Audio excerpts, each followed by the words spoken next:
trop de technologie. Réforme du cyclisme.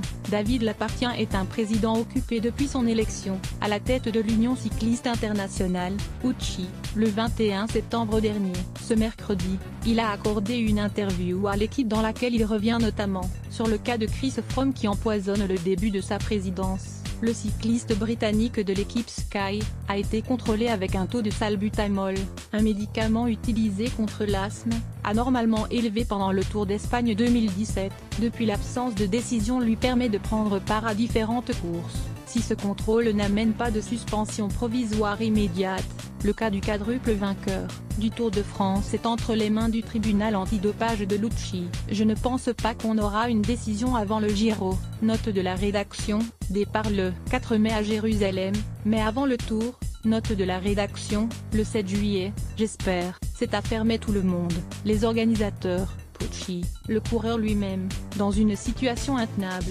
estime Lappartient. Froome a plus de moyens que les autres. Le dirigeant tricolore estime que le risque de voir Froome insulté sur le bord des routes du Tour est bien réel.